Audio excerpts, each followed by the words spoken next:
trouver ce que tu veux faire dans ta vie, on dit souvent de suivre sa passion. En tant qu'adolescent, je savais que j'avais plein d'énergie et que je voulais mettre toute mon énergie dans un projet, mais le problème c'est que je savais pas dans quoi. Tout le monde disait de suivre sa passion, mais trouver sa passion, comment tu la trouves? Mais je savais pas comment trouver ma passion, trouver mon truc à moi. Cette chose hyper motivante où je travaillerai jour et nuit dessus et potentiellement par la suite où je pourrais en vivre de ma passion. Ce problème-là, je pense que toi aussi tu l'as. Je savais pas quoi faire comme étude ou comme métier. J'avais l'impression d'avoir tellement de choix, mais même avec autant de choix, je restais figé devant les opportunités et devant le fait de faire une décision. Ce que je savais pas, c'est que j'étais victime du paradoxe des choix multiples. Qu'est-ce que c'est? C'est par exemple quand tu vas au supermarché, par exemple, on va dire pour acheter des chips, t'as 15 goûts différents. Tu sais pas lesquels prendre et que tu restes là devant les chips pendant 15 minutes comme un con. Plus t'as de possibilités, plus tu t'imagines des scénarios. Plus tu mets en relief les avantages et les désavantages de chaque choix et plus ton cerveau calcule les résultats. Ça aurait été plus simple s'il y avait seulement eu un choix A et un choix B, plutôt que d'analyser absolument tout. T'as peur de faire face aux conséquences de tes choix. T'as peur de pas trouver la chose optimale alors que t'avais le choix. Le truc c'est que si on fait un choix et que dans le pire des cas on l'aime pas, il se passe quoi? Si ce paquet de chips ou cappuccino te donne envie, mais une fois que tu rentres chez toi, c'est dégueulasse, ok.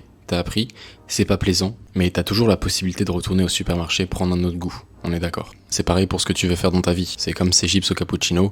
Tant que t'auras pas essayé, tu sauras pas si tu aimes ou pas. Tant que t'as pas fait l'acte complet d'acheter, d'essayer le produit et de possiblement être déçu, tu sais pas si ça va marcher. Une passion par définition, c'est quelque chose qui nous motive, qu'on pourrait faire gratuitement.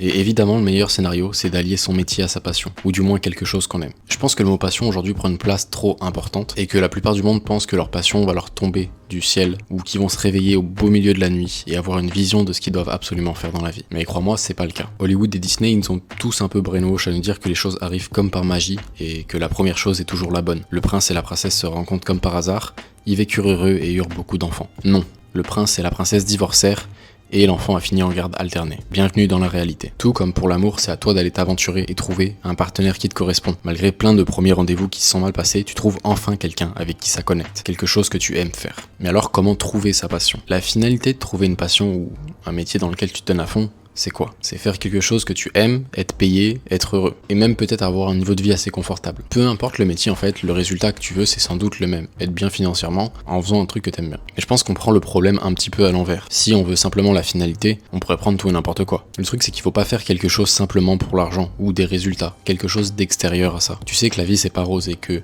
même en trouvant ta passion, tu vas devoir faire face à des problèmes. Tu auras des problèmes au quotidien que tu vas devoir résoudre. Donc la formule simple pour trouver ce que tu veux faire, trouver ta passion, c'est de poser ces questions. Sachant que dans tous les cas, peu importe le métier que tu choisis, il y aura des problèmes à résoudre. C'est quoi les problèmes que toi, tu veux résoudre au quotidien? Et de l'autre côté, qu'est-ce que c'est les problèmes que tu veux absolument pas résoudre? Personnellement, j'ai jamais aimé les maths. Je veux pas résoudre le problème de devoir répondre à des problèmes mathématiques ou d'aider du monde à comprendre les maths. Et donc simplement avec ça exclut beaucoup de métiers. Ça exclut par exemple être prof de maths, ça exclut par exemple des métiers de l'ingénierie, le métier de comptable, et ainsi de suite. De l'autre côté, j'ai toujours aimé être créatif, devoir créer des choses de zéro et exprimer des idées. Donc en comprenant ça, qu'est-ce que j'ai fait? J'ai essayé plusieurs métiers. J'ai essayé d'être commercial, ça a pas marché. J'écoutais tellement de musique que je me suis dit pourquoi pas passer du côté créateur.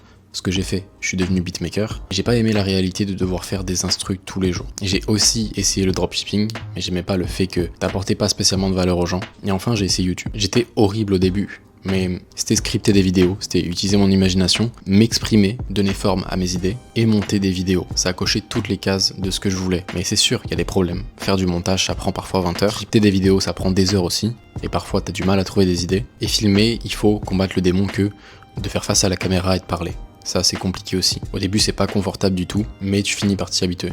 Et au contraire, tu prends beaucoup de plaisir dans le progrès que tu fais, parce que t'as su surpasser ces épreuves-là, et c'est dans ça que t'aimes de plus en plus ce que tu fais. Je me suis rendu compte que ces problèmes-là, c'était ce que j'aimais résoudre, et que tous les jours, je pensais à YouTube. Y a pas un jour où j'y pense pas. Mais faut pas croire qu'une passion, en fait, c'est quelque chose de facile. Suivre sa passion, faire un métier, c'est pas censé être facile. Trouver sa passion, c'est faire la chose assez longtemps pour pouvoir faire des progrès, et s'améliorer, être fier de ses progrès, puis venir à apprécier ce qu'on a fait. Et ainsi de suite. Ça crée une boucle. Donc pour trouver ta passion, je veux que tu suives ce plan d'action. Tu vas prendre une feuille de papier, tu vas aller sur ton ordinateur et tu vas répondre aux questions que j'ai notées tout à l'heure. Quels sont les problèmes auxquels tu veux faire face et quels sont les problèmes auxquels tu ne veux pas faire face dans ta vie. Et je veux aussi que tu répondes à une autre question. Quelle forme de travail tu pourrais faire chaque jour sans devoir être payé? Et ensuite, je veux que tu commences à essayer des choses. Je veux pas que tu restes là planté à regarder une autre vidéo de développement personnel après ça.